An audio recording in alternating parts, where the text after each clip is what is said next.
Hello, folks. Welcome back to World War II TV, and we are continuing our week of miscellaneous subjects that don't necessarily have a connection, although this one kind of does connect with yesterday in that we're talking about airborne operations again. So a huge number of people watching will have seen Band of Brothers. There'll be people watching for whom Band of Brothers was their starting point, their entry into their study of World War II. And I still am struggling to believe it's over 20 years old now because it seems like it was yesterday. But my two guests today, Eric Dorr and Jared Frederick, have been on before, together and individually. Their previous book they'd worked on together was Hang Tough, about the Dick Winters collection, and now they have tackled the subject of Ronald Speirs. So you're all watching because you want to find out how many of the rumors and things you've heard that they hint at in the show and you've read about online are true or not. And basically, most of them are. And for the absolute detail, you're going to need to get the book. So I'll say right at the beginning, the links to purchasing the book are in the description below. The links to Eric's museum is in the description below. Jared's YouTube channel and his website, all in the description below. I remind people, just expand that bit on YouTube and you can find all that information there. So we will address some of those questions about what Ronald Speirs did, but we will also, and more importantly, talk about the process of how one goes about researching someone for whom there are so many versions of the stories out there. So without further ado, I'm going to bring these two people, and it's always great bringing in people who are friends of mine. I've spent time with Eric in Normandy just the end of last year, and that was always fun. And Jared, we met in Normandy again. That must have been 3 years ago now. So I know these two people very well. So I'll bring these guys in. So good afternoon, Eric. Good afternoon, Jared. How are you doing, both of you? Hello. Thank you for having us. So here's the thing, as we said there, we just talked well. about Thanks Hang for Tough. having me. We worked on the Dick Winters book. Dick Winters, a methodical diary writing, archive keeping, filing cabinet kind of guy.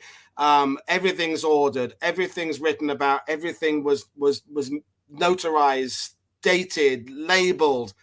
And then you have Ronald Speirs, served in the same unit, similar experience through the war, but what a different type of individual in terms of recording his memoirs. And you're starting this whole project with, like when Kevin Hemel meets someone and says he's a Patton biographer, people tell him what they know about Patton before and if he even asks. You must have had exactly the same thing. As soon as you say you're working on a book about Ron Speirs, people say, is this true? I've heard this, I've heard that. So Jared, you're the historian here. How on earth do you just start this project and wait, get through all the myth and legend and try and start from beginning? Well, in short, you start with the rumors and the innuendo, and you work your way up, and you attempt to decipher fact from fiction. After all, that is what historians do. And for a lot of the instances that we discuss in the book, if we can't positively identify or confirm one event or anecdote, what we do is that we bring these disparate conversations and stories and rumors into conversation with each other. And so it gets into this very unique process of historical memory, how people remembered the war. And I think actually one of my favorite chapters in the book, if not my favorite chapter in the book, is the last chapter, and it has really nothing to do with his combat exploits in real time. It dives into the conversations that he was having with Dick Winters from the 1980s through the 2000s, as he is trying to come to terms with his experiences. He's coming to terms with this unwanted celebrity that he had as a result of the book and the series Band of Brothers. And it was a very interesting way that he navigated his own historical past. And we did our utmost to bring to life his reminiscences as we could find them. He's a very complex and sometimes controversial individual. And we do not sit in judgment of him. Our book is not a judgmental book. Rather, we try to understand and explain him and put him into context. How does he fit within the dynamics of an airborne unit? And so that is really what we were trying to get a glimpse at is who was this guy? What were other people saying about him? What does it mean in our broader understandings of small unit combat in the Second World War? Brilliant. Well, I'll bring Eric in now because now, Eric, your angle is the stuff. It's the artifact. It's the physical things you can hold in your hands. You've got one of the best museums in the world, although I've never been there, but everybody I've met who've been there are just blown away by, you hand people things, they can see things, they've got them there in front of them, from presidents to Elvis Presley to World War II. So it's obviously for you, it's about having that thing, that item there. So when you're researching someone like Ronald Speirs, from your point of view, how important is it to connect with the objects themselves? Yeah, absolutely. Yeah, that's my connection with history. I've often said people connect with history in ways. For me, when I many years ago, one of the gems in there, of course, were the files, and we based Hang Tough on the letters that were in those files. But I'll tell you, the first file I pull out of Dick Winter's filing system was the Ron Speirs file, because he kept a file on each of the men. And within that file was correspondence between Dick Winters and Ronald Speirs, and also Stephen Ambrose when they were developing the book Band of Brothers. And it was fascinating to read back what they were saying back and forth. And another thing, around the time. Your audio is breaking up a little bit, Eric, for a second. We'll just exactly we'll what come it was. A member attack.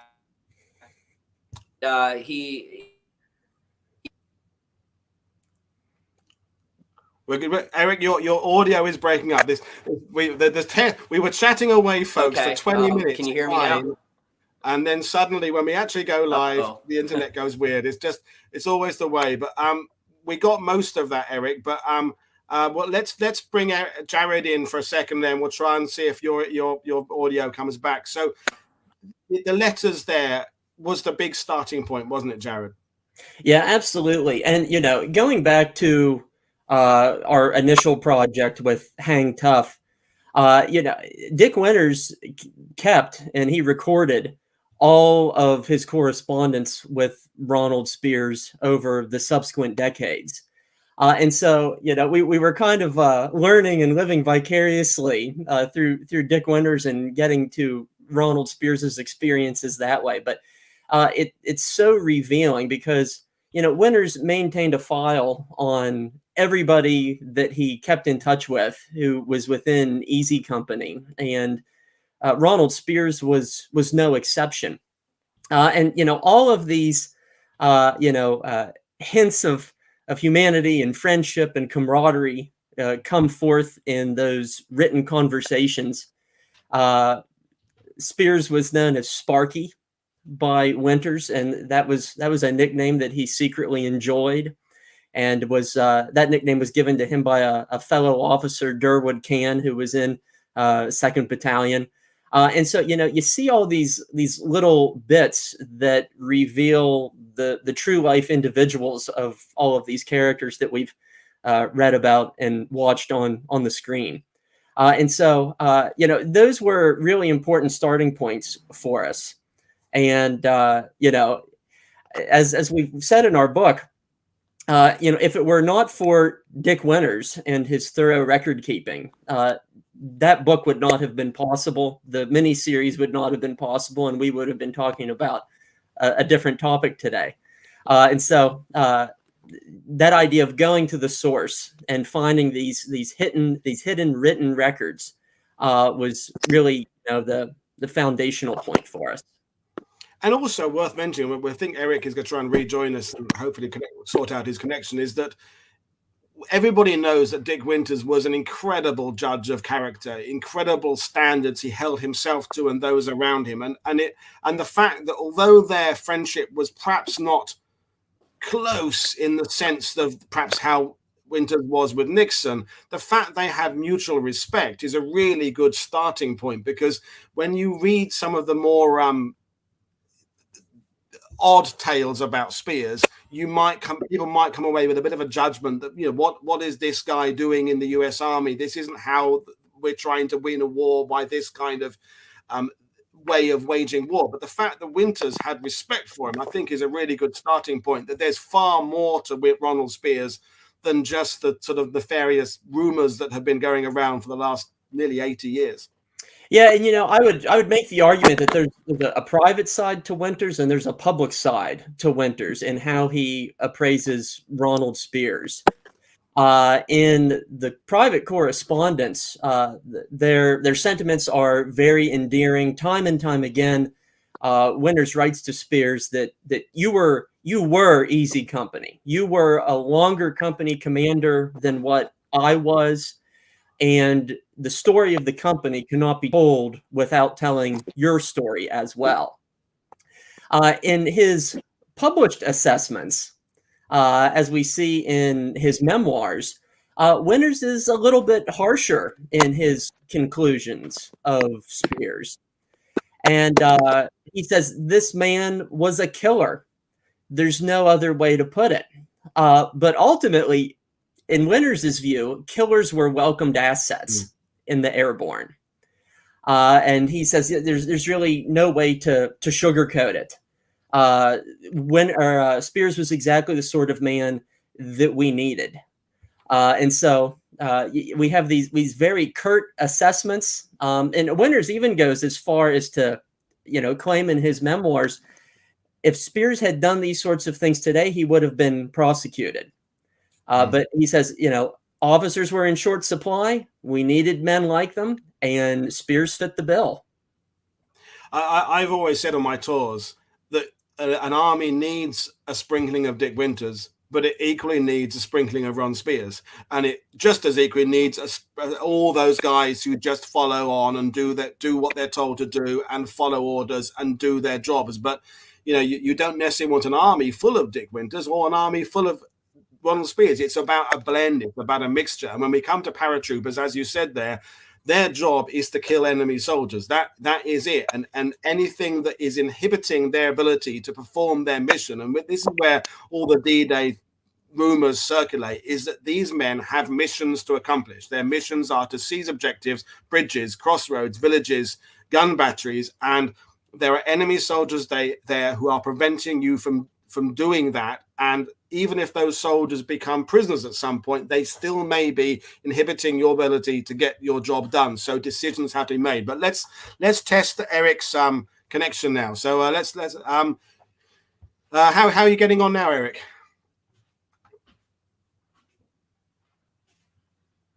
Can you hear me now? We can. There's a bit of a delay, but we've got you. No, we've got you. Yep, it's just a bit of a delay. We've got like a second delay. Okay. Well, I tried moving and that didn't work. Okay. Well, I don't know where I was when I was talking, what you heard and what you didn't hear, but I think I was starting to get to the fact that Ron's family contacted me and they were selling some of his items. They needed some money for something, and they his Luger and his German Luftwaffe dagger, and so I talked to them about that. I said, of course, we would like to get those items, but then they told me there was all kinds of other things, such as photographs and everything. And once they got to know me and knew that I had a museum, and once they found out that Winters' items were already in the museum, they were happy to donate the rest of those items. And, you know, there was also some correspondence in there, and I'm just a treasured photographs. You know, there's not World War II photographs of Ronald Speirs, but they sure did have a lot of post-war photos, and there are a few. And, you know, we do have all those true originals that are circulating. I'm just putting on some rubber gloves, and I hope you guys can hear me. You know, it sounds a little jumbled to me, the audio, but you know, one of the things that was really a treasure in initial year's collection were the photographs. Like here's one, and they're true original photographs. They're not copied from the internet or anything like that. This is him in Korea, 1950. And it has that scalloped edge and everything. And one of the ones I really like is a yard long. See if I can get that to go right in the middle there. We actually this one for the book. Ron's there in the middle, edge to use for the cover, and it's a fantastic photograph. But I was mentioning some of those items. This is Ronald Speirs Luger. And it's DR marked right here, which is Deutsches Reichsbahn, which was the railway. So just like Hang Tough, we were able to get a section in the middle of Valor where we show some of these artifacts, not just the photographs, but some of the other items. Here's Ron Speirs captured off a dagger, and what an interesting piece that is. And of course, we also got his medals. Here's his Purple Heart. Here's his Silver Star, Reach, his Silver Star medal. So those items were really fascinating to me.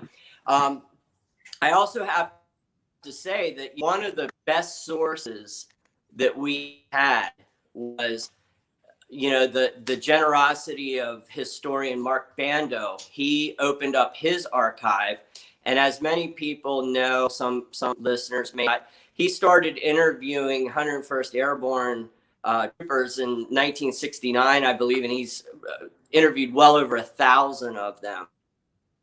And he had interviewed some of the men in Valor around Ronald Speirs when some of the controversial acts happened. So we were able to get different sources, and they all said pretty much the same thing. So we were able to use those. And, we can't thank Mark Bando enough for allowing us to get into his archive. He had some taped interviews, also had some interviews, which was fan. And, that really helped us put the story together. And, the other big thing was, when I had the idea to do this, I sent a lot of my material to Jared. Some of the stuff from the files and everything, and some of the items I got from the family. And he was a little hesitant because there were so many gaps in Ronald Speirs' story. And I reminded Jared, there were gaps in Dick Winter's letters when we'd hang tough. And we just had the other sources to fill those gaps. Dick Winters and Hang Tough couldn't write when he was in the middle of Bastogne and the Battle of the Bulge. So we just put in other accounts. And we did the same thing with Ronald Speirs. And we were able to find a lot of material, from Korea, from later on in his career. And also, we had the advantage of the family. We had his family in Montana, his last wife's sons, and they were very cooperative. And Jared made contact with New England side of the family, his nieces. Maybe Jared, if you want to talk a little bit about that. And so he was married multiple times, and so it created quite a chore for any genealogist that was trying to do this work.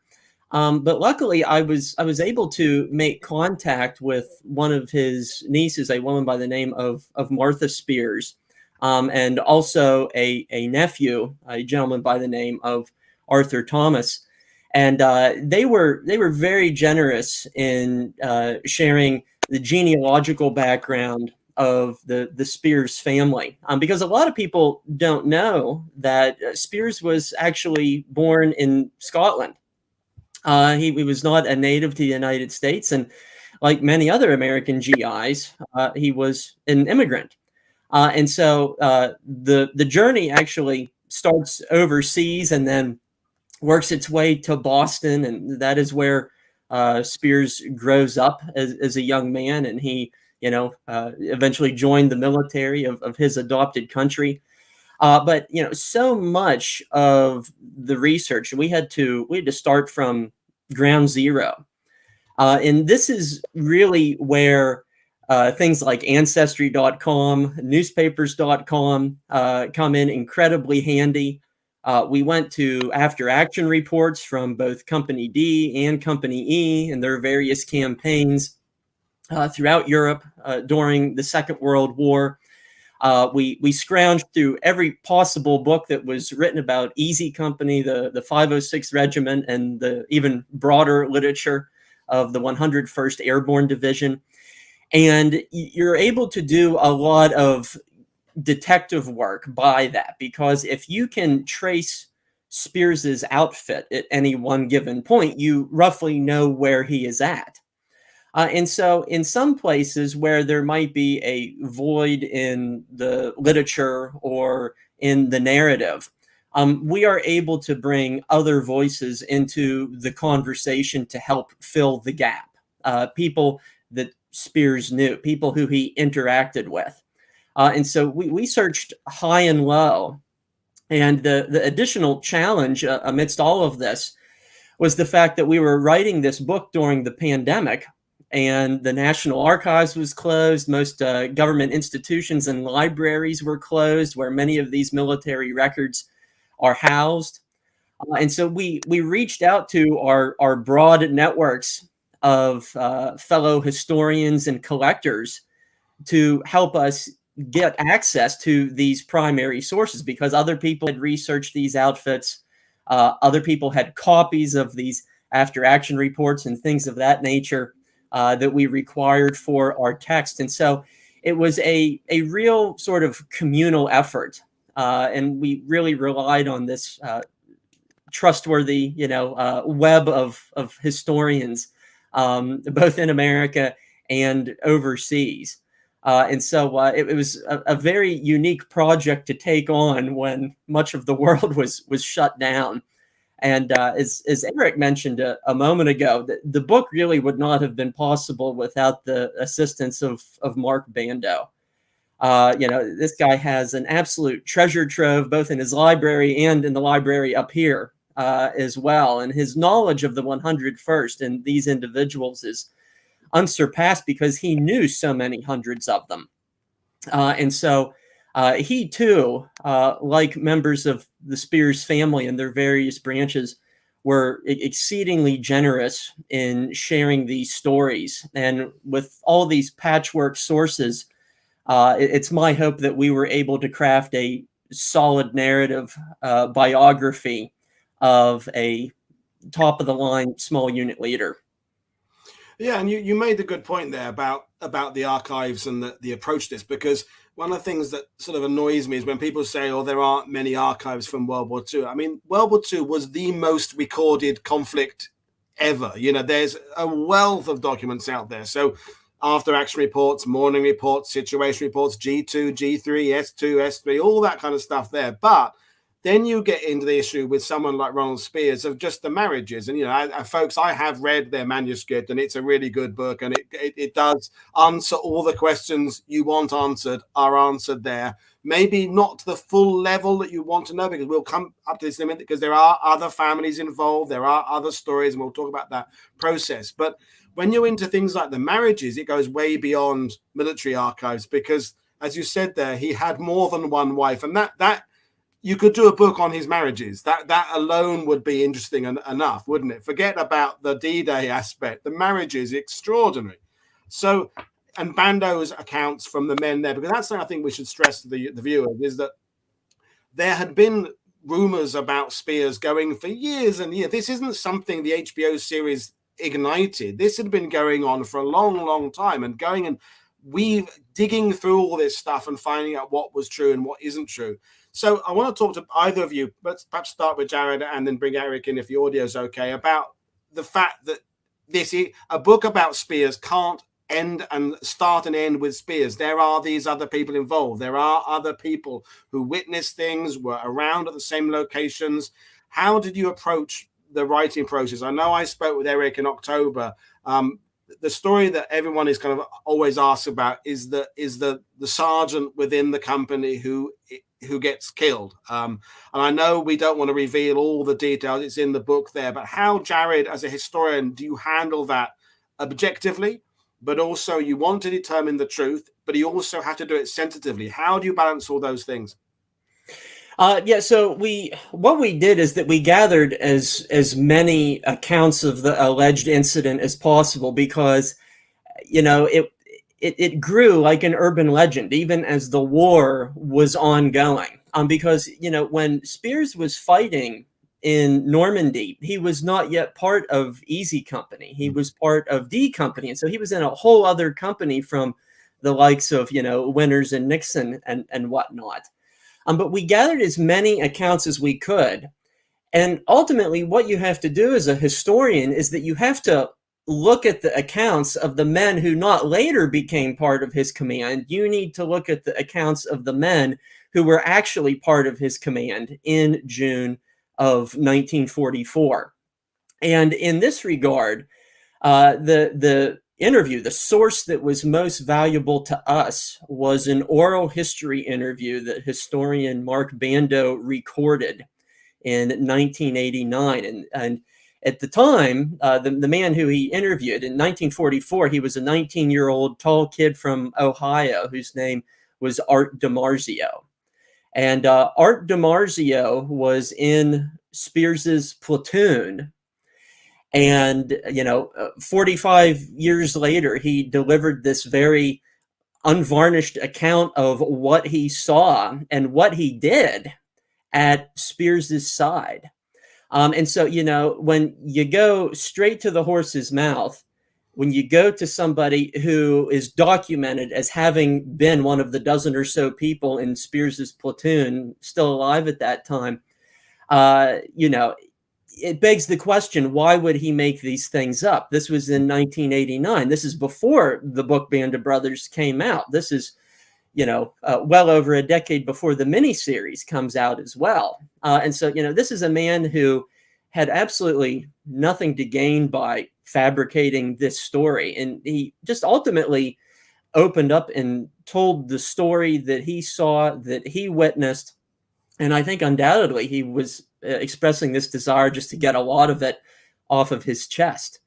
And so when you go straight to the source and you look at these individuals who knew Speirs intimately and literally fought by his side in Normandy, it begs the question, why would you not believe them?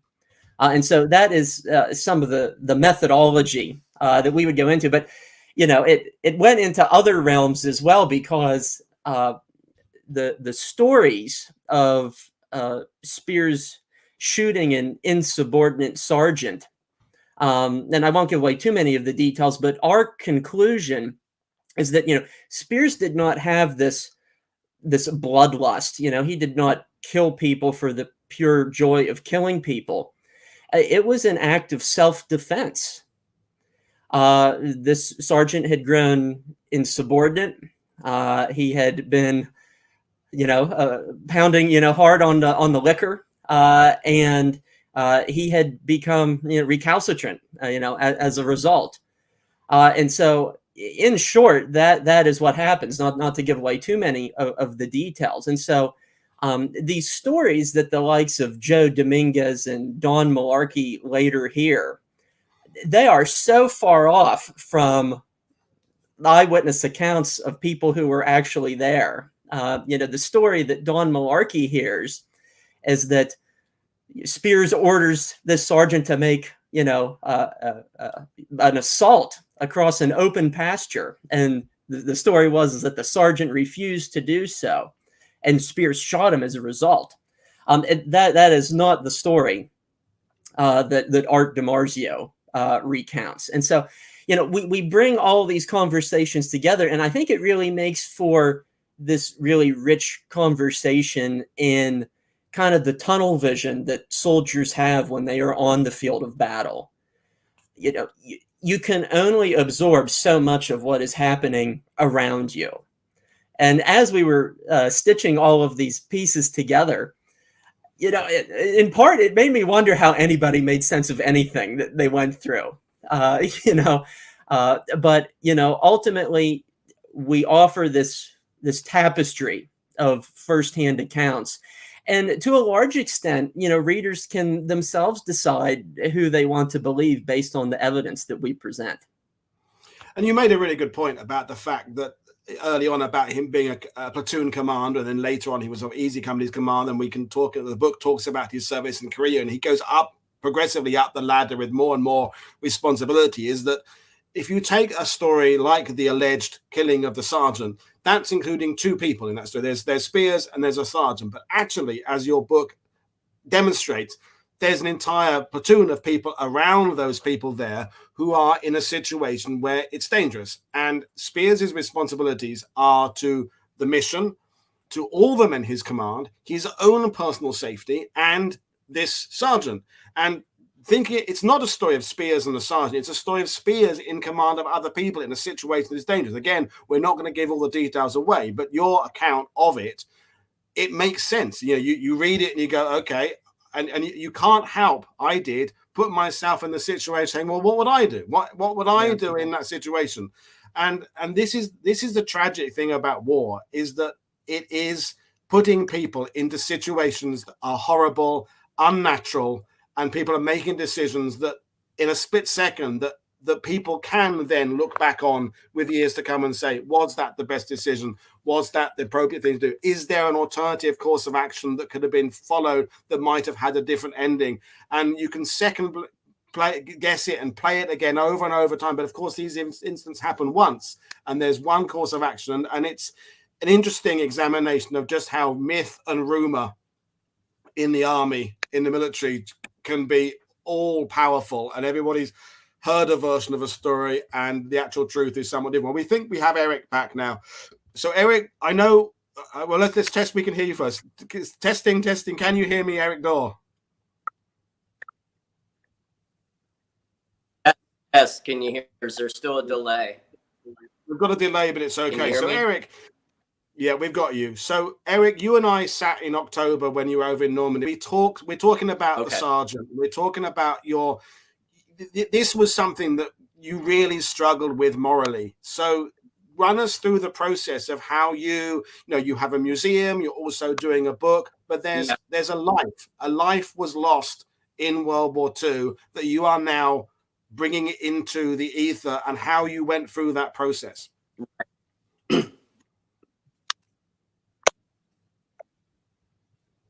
Well, through our research and Mark Bando confirms, and the official report of this person's death was a battle death, killed in action. And Jared and I got his individual deceased persons file, and all that information is in there. But we knew who it was, and almost any amateur researcher really could figure it out, but by the time he was killed, his rank and things like that. So I thought, well, we're just going to write about it and we're going to tell the story. And then, Bando said, wow, are you gonna drop the name? Because, Bando wrote a book a while back called Avenge, and he put the names of a bunch of people in there because there was some other, controversial things written about in that book. And I said, yeah, we're going to tell the truth, it's the truth. And, that's what we're going to do. And he's like, wow, might be some problems with the family. And I was like, well, I didn't think about that, and, he does have family. And then Jared said to me, hey, I don't know if we should be dropping that name because it's not really our place to do that. And I said, well, it's the historical truth. And he said, yeah, but if I found out my grandfather died a dishonorable death, because Jared's grandfather was a D-Day veteran, he said it would just kill me. And I started thinking about the family. Like, is it really proper for us to drop the name? And we also had a military historian who taught at West Point as a consultant with us. And he also told us there could be legal problems, possibly, because the official government story is that he was killed in action. And, what if the family makes trouble for you that way? And I said, it's probably not worth the trouble. And so basically, I went to my dad, of all people, who's and he had no opinion. I didn't think he would have much of an opinion on it historically, but I thought maybe the moral thing would come out. And he said, does it change the story by dropping the name or not dropping it? And I said, no. And he said, well, I think maybe you should keep the name out. So we footnoted it in the back. We didn't drop the name. We explained why we did what we did. I just think, how would it be if his family gets a hold of this book, reading it, and finds that out through our book, when the official government record all these years has been killed in action, and when I was there in October visiting with you, Paul, I went to his grave, and I put he's in the American cemetery in Normandy, and I put a flag on his grave. I tell you, this process at night, really, I wrestled with this one. Do we tell the historical truth, or do we maybe do the right thing and just put it in there, the way we did, and that's what we did. I made the right call. I've talked to you about it, Paul. I talked to Mark Bando. I talked to a lot of different historians, and they all think that, yeah, I think you did the right thing there, and but I really wrestled with that one. I literally lost sleep over it. So, I mean, we'll bring bring Jared in again now, because Jared, the thing is, there are subjects I tackle on World War II TV where I know the expert I bring on is literally the only person who's interested in studying this subject, because it's niche, it's specific, it's about a particular place, a particular campaign. The thing is, Easy Company, Band of Brothers, it's kind of public domain now. Everybody's had a go at it. There are art prints, there are books, there are tours, there are videos. Every YouTube channel that's about World War II has something about Band of Brothers. It has become huge. So at some point, someone was going to tackle the Ron Speirs story. And so it was either going to be someone from within the kind of family network who knows people, who has access to the archives and the family members, or it's someone from outside who maybe wouldn't care about that, who would have just seized on some of the sensational stuff and done it in a way to just generate money. So the fact is, as Eric said there, someone can take your book and with a bit of detective work, put two and two together and work some things out there, and maybe they do their own work later on. But I think you've done the responsible thing by approaching it from the right angle. So, Jared, your point of view on these controversial elements, is it, again, as I said, there's someone's going to do it at some point. So, do you have any kind of qualms about doing it? Oh, well, I was much like Eric, morally wrestling over it, revealing these details, for the light of day, for, the first time ever, for the consumption of the masses. But, in kind of moving to the broader perspective of the controversial elements of whether it be friendly fire incidents, whether it be the execution of prisoners, and there's many stories pertaining to Ronald Speirs in that regard. The bottom line that we came down to in our research is that Ronald Speirs was not alone in these patterns. Yeah. When you go back and you look at Stars and Stripes interviews and published letters that paratroopers wrote home to their family members that were later shared in hometown newspapers, American GIs had no qualms in telling stories of Germans that they had killed in large numbers. They had no problems in expressing these stories of retribution. And, as we describe it in the book, it was just this seesaw of violence, because Americans and British troops, they land in Normandy, they see their dead buddies hanging from trees, they see their buddies spread out over the ground and over the hedges with, headshot wounds, having been executed. And there, of course, is going to be retribution for that. And so in a lot of the firsthand testimony American paratroopers were testifying to all of this carnage and bloodletting in almost a jovial fashion, like it was some sort of friendly cat and mouse game that was going on amidst the hedgerows. And so we offer stories like that in our book as well, to offer this sort of broader context of what these combatants are going through. And I think when you frame it in that regard, you can make the conclusion, that Ronald Speirs and the various stories associated with him, they're not isolated incidents.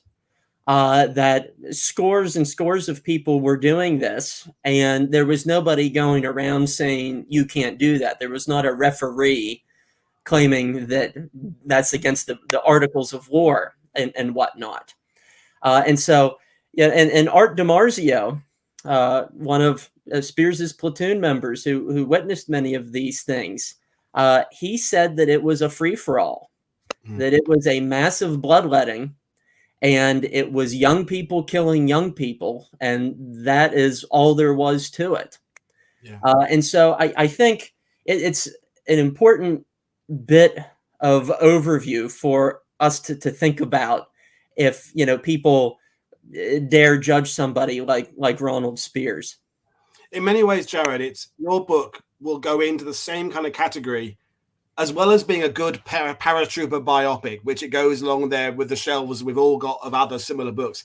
It's almost in that same category as Elizabeth Sammett's book about the Good War, because you're examining that idea that actually some of the image we have of World War II is an image that was kind of fabricated in that kind of Greatest Generation, Saving Private Ryan era, that everything all our guys did was always heroic. They were always noble. They always played fair. They never did anything bad. They were always, reading their Bibles and writing home to their mums, all that kind of stuff. And as we know, World War II, men went to see prostitutes. They went to brothels. Marriages got broken up. They had affairs. People got killed in combat. People got killed by friendly fire.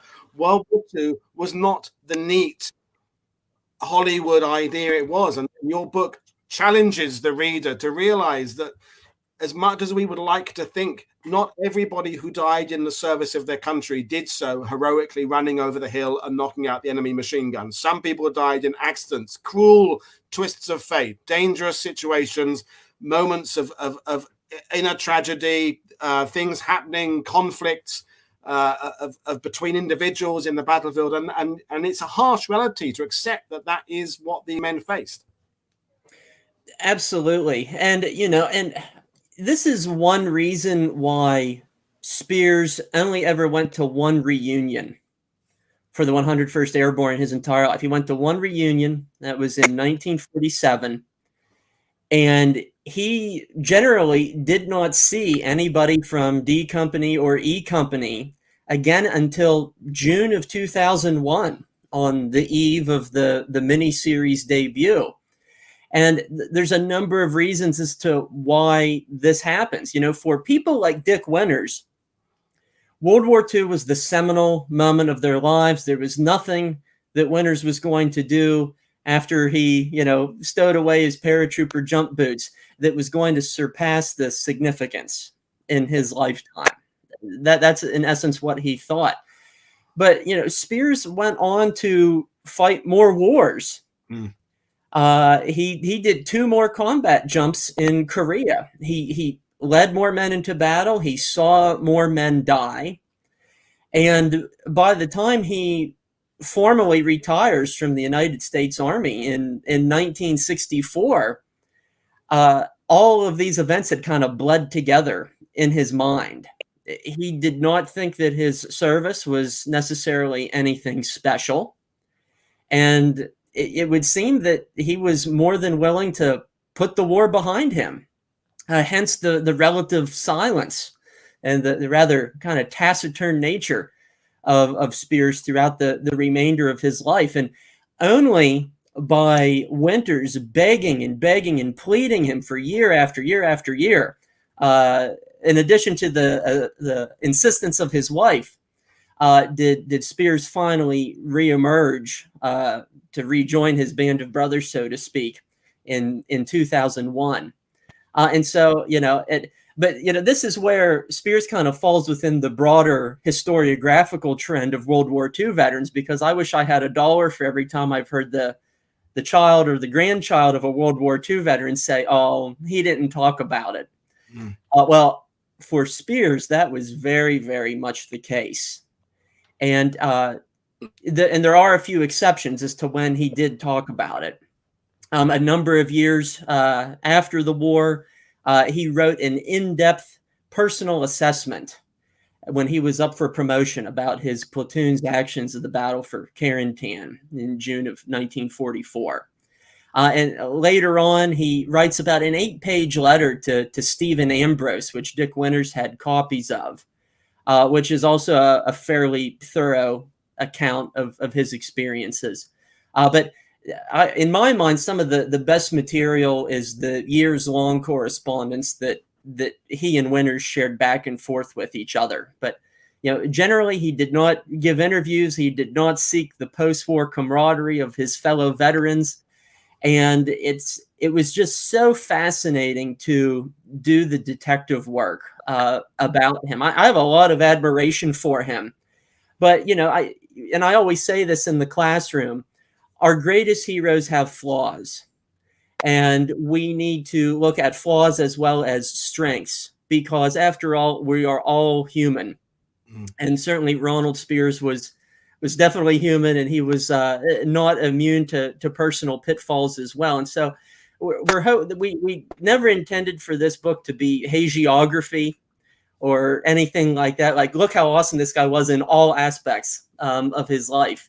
We wanted to offer a deeply human perspective that also gave some profound insights on the moral dilemmas and complexities that Allied soldiers had to confront on a daily basis. And that's ultimately what it comes down to.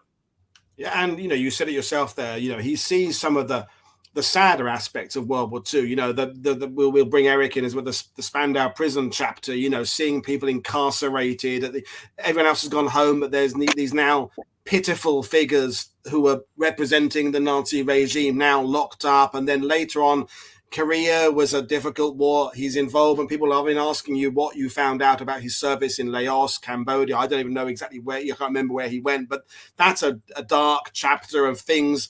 It wasn't a good war, that chapter there. So he sees along the way a lot of the darker side of warfare. There are men he served alongside in World War II who are back living the good life, having won the good war. Well, he's still fighting, and he's fighting in shitty wars that haven't got that public kind of support. And so that must have given him reason to kind of reflect on what service was. And there were some dark chapters there. So to answer that question there, what were you able to find out about his kind of early Vietnam era? Because that was a bit murky, that period, wasn't it?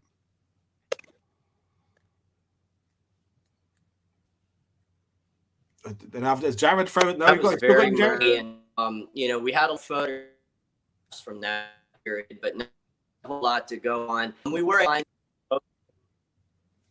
what's that? Oh, sorry, no, sorry, good. Sorry, carry on. Yeah, we got you. Okay, so anyway, we found out a bunch of material. Yeah, big delay here for some reason, but one of the things that I wanted to bring up about him talking about here I'm going back to Normandy, but one of the things that was in his items was this gem right here, and this is from his local newspaper. This is Ron Speirs' self-proclaimed body count on D-Day. If you can see that, it says 13 Nazis killed on D-Day by Weymouth paratrooper. So I thought that was amazing, and he saved that all these years. He didn't save a whole lot. He saved some photographs and stuff, but he saved that clipping. And what that refers to is he did, when he was wounded in Normandy, he was lightly wounded, shrapnel, and he was in a hospital. They came and did an interview with him, and it was pressed onto a record and sent back to the United States. And they had a gathering for his family, and they played that recording of his interview. Now, Jared and I looked for that interview. We couldn't find it. I don't think it exists anymore, but that newspaper article was among his items. But getting back to Laos and some of his other service. That was really the most difficult, aspects of this book, was to find that material. And, there's a little surprise at the end of the book. One of the things we did find, that after he retired from the Army, he appeared on an officer's list in Saigon about a year after he officially retired from the Army. So his family told me that he was involved with CIA operations pre-Vietnam, and so we never really found anything more than that officer's list. But I don't even know if there would be any more material. But he obviously was there because he had experience in Southeast Asia when he was in Laos. That was one of his last assignments, and of course his last assignment was Pentagon. And he probably was some of those people that were involved with the pre-Vietnam, Vietnam operations. But of course, the Spandau prison thing. I just thought it was interesting. One of the guys that was involved with shooting German prisoners was put in charge of Nazi war criminals. But I'm sure he was a lot more fun than the Russian captors, because at Spandau they would rotate who was in charge. For a period of time the Brits were in charge, for a period of time the French were in charge, for a period of time the Russians were in charge, and for a period of time the Americans were in charge.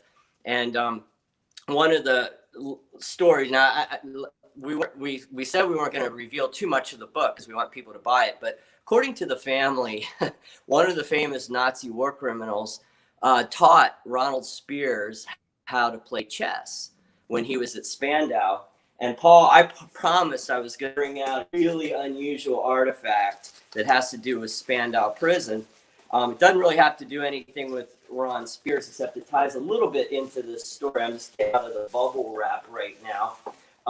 I was after this particular artifact for several years. I knew who had it, and I finally got it. And this is a dental impression for Rudolf Hess's mouth. Rudolf Hess is supposedly the one that taught Ron Speirs how to play chess, but he had extensive bridge work cast by a British dental technician in Spandau in 1950, which would have been before Ron Speirs would have been in Korea around that time. But it's a bizarre relic, and I recently got it. And I have some pictures of this dental technician making his dentures, Hess's dentures. But I know that's a real P.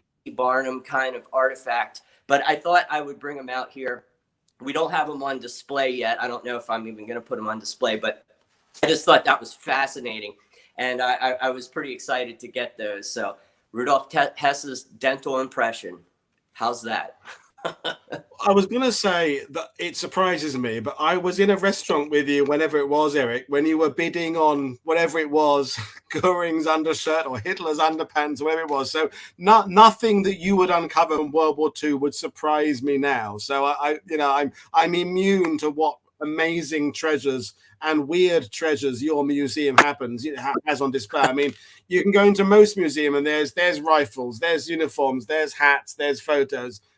Yours has dental casts of Rudolf Hess. I mean, that's there's other museums and there's yours, Eric, and I don't know what to say to that. It's just extraordinary that you had that. But wow. We've got Brian Yee watching, whose wife's a dentist, so she's going to nip up to Gettysburg and try and have a look at it. But let's bring it back, Jared, to this whole this dealing with these stories about Speirs, because what's coming to light today is that Speirs' service is way more than just a couple of German prisoners that didn't survive D-Day's encounter with Speirs. It's way more than a sergeant who lost his life tragically in Normandy. It encompasses, as you said there, multiple wars, multiple marriages, a long bit of service there. So, if before people go out and buy the book, what would be the kind of takeaway you would want when people close that book about Speirs? What's the one takeaway you think that you want people to have about him as an American? I would say that one big point where our book digresses from a lot of other Band of Brothers themed books is that actually the majority of our time is spent with D Company and not E Company. And so I think readers will be introduced to a whole new array of individuals who were going through the same battles. They were fighting the same campaigns, but perhaps they didn't get their time in the spotlight like many people in Easy Company did. And while serving in D Company, Speirs saw some of the most horrific combat of his career during the Battle of Bloody Gulch, just about a week after D-Day. He wrote of this incredibly close call where he and his platoon become entrapped in the courtyard of a French farmhouse that is right on the outskirts of Carentan, and his platoon was moving out through this grove. They were entering or nearing this courtyard just as the German counterattack was about to start, and it's incredibly vivid. And as Speirs was writing about this in hindsight, we see a degree of vulnerability. We see a level of humility. This was a guy who could be judgmental on himself. He wasn't always like this thick as nails hard ass. He does have these sort of inner monologues. What could I have done differently? What should I have done? I shouldn't have left this wounded man behind. We see a sense of guilt associated with those sorts of instances. And so, I think it will be hopefully a really good snapshot of what a squad or platoon level leader can do, should do, and perhaps should not do under certain circumstances. And he continues to fight. Later on, he's made an intelligence officer for 2nd Battalion, but that did not stop him from still going on combat missions and reconnaissance missions. And later on in November of 1944, he very famously swims across the Rhine River while he and his men are fighting on the island. This is in the weeks after Operation Market Garden. And so swam the Rhine River to get intelligence, and it's incredible. He shouldn't have survived these things, but he did. He had an incredible lucky streak. And this was something that his men kept wondering about. How is this guy surviving?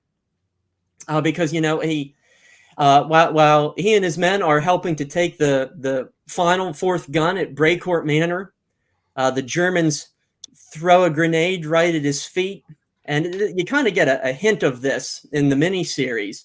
But he kicks that grenade away, and it explodes mere feet away from him. And it was so close that the tip of his boot was smoldering as a result of the detonation. When he does swim the Rhine River in Holland, he's wounded in the backside. He's shot in the thigh. He's hit in the buttock. And he's wounded, and he's evacuated. And so, he's wounded on multiple occasions. None of this is ever shown or referenced in the books or the films. And so there's this whole other half to Speirs's World War II exploits.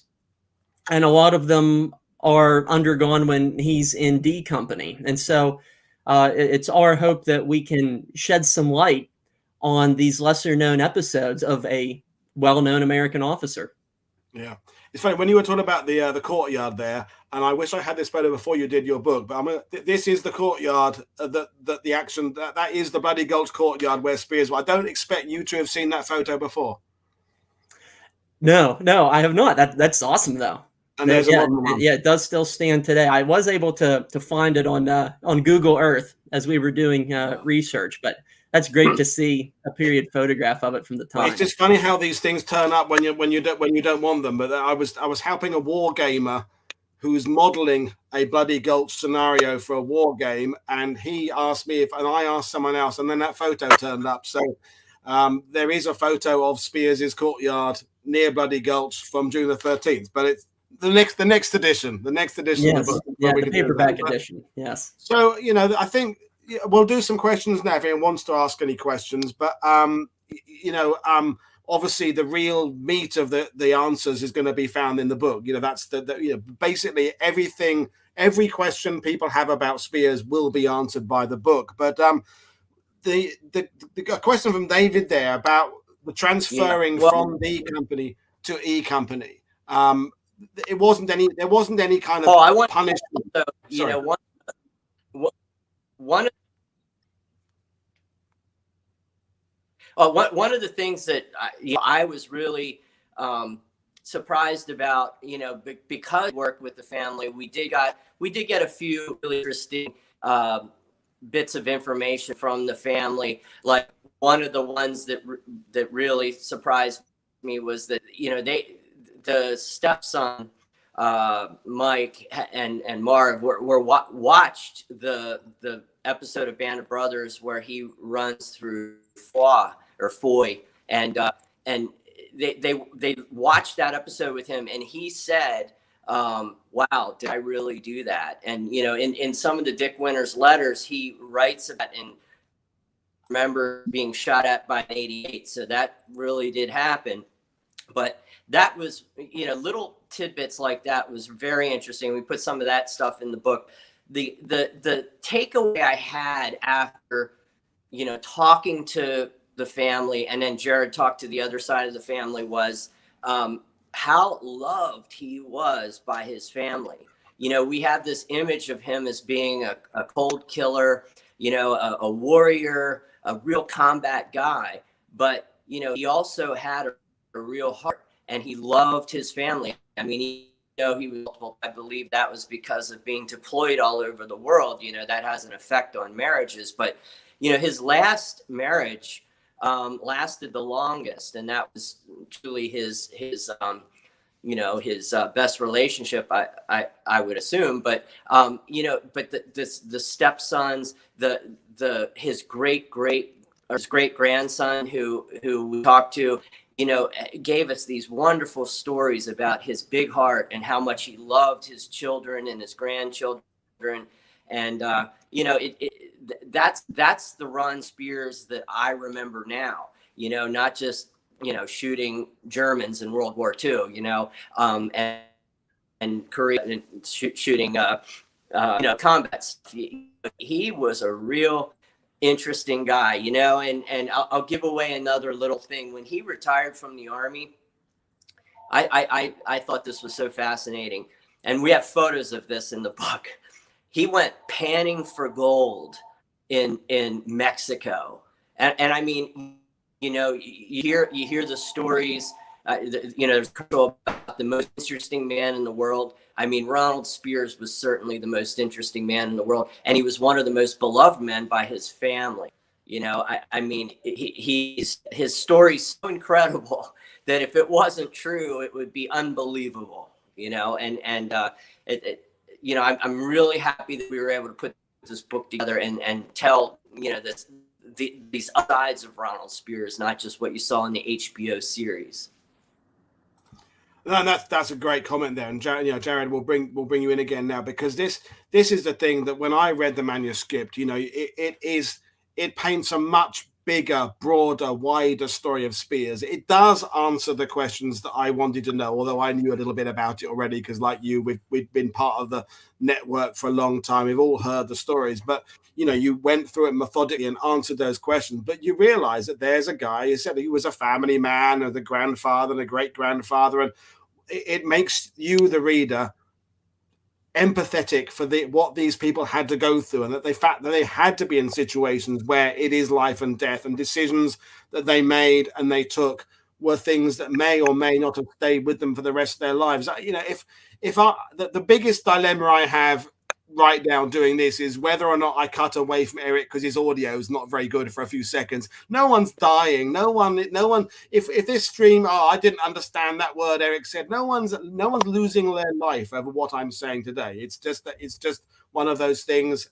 Decisions. If I use the wrong word or I mispronounce a name in Belgium incorrectly, no one dies. These men who are leading men in combat made decisions, and loss of life was immediate. And the loss of life of people around you was something that weighed heavy on their souls for the rest of their lives. And that, I think, is my takeaway, is thanks for people like Ron Speirs getting us through World War II to enable us to talk about it as historians 70 plus years later. So anything else you want to say, Jared, about the man or the writing process or the research process?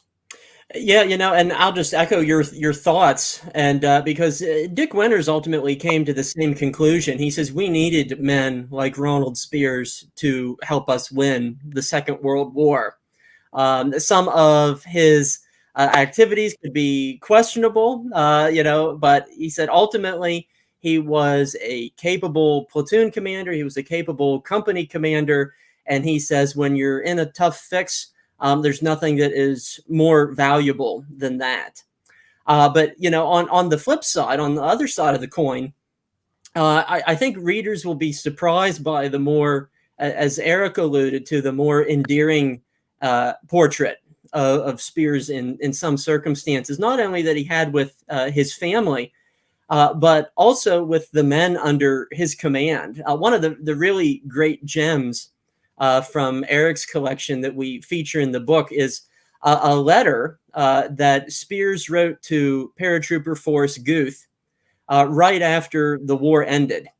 And they're writing like they're old college buddies. Speirs expresses very warm sentiments to Guth. Like, keep your head up. And at that time, Guth had been rotated back to the United States on a temporary basis, and Guth was worried that his unit was going to go on to Japan without him, and so on and so forth. And Speirs said, "I'm going to do everything in my power to make sure that you end up back in easy company. We're going to have all your loot for you." So on and so forth. Speaking in a very brotherly, if not paternalistic manner. And so I think a lot of people are so conditioned of just thinking of Speirs as this incredibly, hard, obstinate person that we forget of these sorts of brotherly affections that he did have and did express and did convey to the subordinates under his command. And it even gets us into some, lighthearted moments of comedy amidst the backdrop of the war as well. And so I think that too will be another surprising thing for readers that also offers a little bit of a reprieve from some of the darker elements of the book. No, and you're reminding me, Jared, about the way the series handles. I mean, not that we're doing a review of the HBO series, but in the early episodes, he's an enigma. He's almost like a ghost moving in. It kind of reminds me of Clint Eastwood in Pale Rider. Kind of he arrives suddenly, then suddenly he's gone, and there's this, who is that guy? And then later in the chapel in the Ardennes, the human side comes out, and you realize there is a man behind this enigmatic figure that only rumors circulate about, and that's the damaging thing about the series. And I love the series is that there's lots of people out there who only know what they know about Speirs from the TV show, which is it's not that it isn't true. It's just, as you've explained tonight, it's a far more complex story of a really complicated individual has had some marriage issues. There's been some personal tragedy in his life. He's seen some of the most horrible things happen on D-Day. He's experienced some nasty stuff in later wars that he encountered. And through that, he was able to keep himself a good human being who loved his family. And it's the all-round picture we want. So, Eric, before we bring things to any closing thoughts from you about the writing process and how you think about Speirs perhaps differently now than when you started?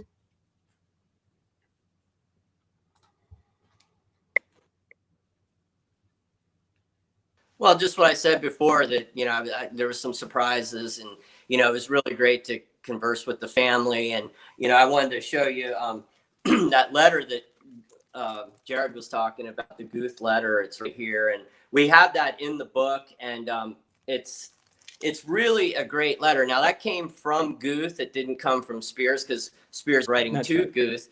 And I was able to get that from Michel Dutrez, who had much of Guth's items. And that letter is amazing to me, because at that time Speirs was his company commander, and Guth, I believe at that time, was a corporal. and the way, it's a 4-page letter, and it's just really, just the way Jared described it, very, very unusual. When we compare Winters to Speirs, Winters was, very much aware of the officer class and everything, whereas Speirs, in at least in this aspect, was, talking to him like a buddy. And I really wish I could talk to either Speirs or Booth about the relationship a little more, and that was one of the items that really was fascinating to me. But just to sum it up, the just talking with the family, my opinion on Speirs really changed, quite fascinated by him at the beginning. Now, I all these questions have been answered. One other teaser I want to put out there about the book. We were trying to find someone to write the foreword to the book, and we had Brad Freeman write the foreword to Hang Tough, and Brad Freeman was pretty much the only guy left. And we interviewed Ed Shames, or Jared actually interviewed Shames' book, but he might not the right person for the forward, because he has kind of a native spin on Band of Brothers, so we didn't want that coming out in a forward. But Jared actually suggested some of the Band of Brothers actors, and I had toured Europe in 2018 with Captain Dale Dye, and I reached out to Captain Dye and asked him if he would write the forward, because I remembered when we were on tour, people kept asking me and him and some of the other people about Speirs. I think that's the most asked question when you're doing a Band of Brothers tour. And oh yeah, and that was another reason I wanted to write the book. But I remember Captain Dye was very interested in Speirs, and so he wrote the foreword to the book. And I gotta say, he shares some of his memories of Speirs. He spent some time with Speirs when they did and Captain Dye's forward to our book is amazing. I mean, he's a great writer himself, and I thought I was kind of surprised how really great it was. I mean, I was very happy with it, and I remember when he asked us to send us the manuscript, and we were only partway through the time, and I asked him for advice. I said, "What do you think of this manuscript?" And everybody talks about Captain Dye has a Captain Dye imitation. I'm not going to do that, but basically he said cut down on some of the adjectives and the fluff. You don't need that for your audience. He goes the research is there, but lose the adjectives, which is hilarious, because when you read his forward, there's a lot of adjectives in his forward. But he had a way of giving us some good constructive criticism and also pumping us up a little, because he said, the research is there. And so Captain Dye's forward is really spectacular, and you'll have to read it in the book. And I have read the forward, and I have spent time with Captain Dale Dye, and as I agree with you, he has a way of seeing these stories from so many different viewpoints, because he is a veteran himself. He's also from the movie industry. He's also a human being and a relationship, and has children and grandkids. He's run a business. So Dale Dye has a really good ability to kind of make everyone look at things from those different angles, to understand that nothing is as black and white as you think it is. And judging Speirs by one day or one action or one war even is only going to give you a part of the story. So Dale Dye was an inspired choice for the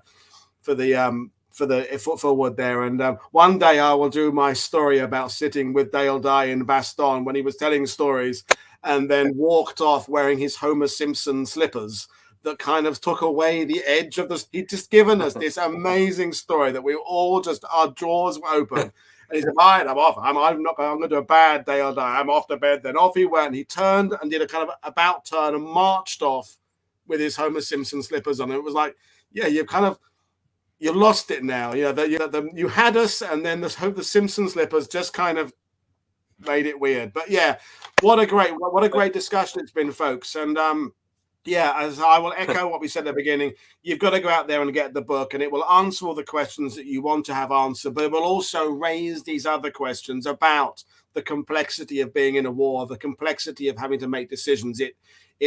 I guess it answers questions about Speirs, but doesn't answer questions about what you would do when you're in the same situation. I think that's the perfect balance it strikes as far as I'm concerned. So it's available for pre-order now. May is the launch date, both in the US and UK. Is that correct, Jared? Yes, May 10th. Super. And you're going to be doing other kind of appearances, things like that, and it'll be for sale. There'll be copies for sale and everywhere people can buy books. And obviously the display, if people want to contact you and get to access the museum, Eric, that they can do that via your website, and you do all that there. And Jared, you can continue doing your YouTube reaction videos and your great historical analysis of movies and everything else you do. Real history. Check it out. The link is in the description below, folks. So I'm just going to remind people what we're coming up tomorrow. I'll come back and say goodbye in a second. So, folks, tomorrow. Yep, sorry.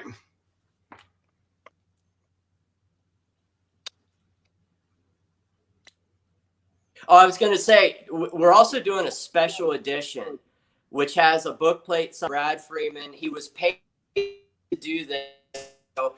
He has a piece of Bill Garnier's reserve parachute. So you get an actual relic, and then Brad Freeman's signature there. They're all individually numbered. This is number 1, and then it has like an information card on the back. So this is like a special edition book plate that we're doing. We did something similar in Hang Tough, but we're doing a limited amount of these. So when it comes out, you'll be able to get that through my website.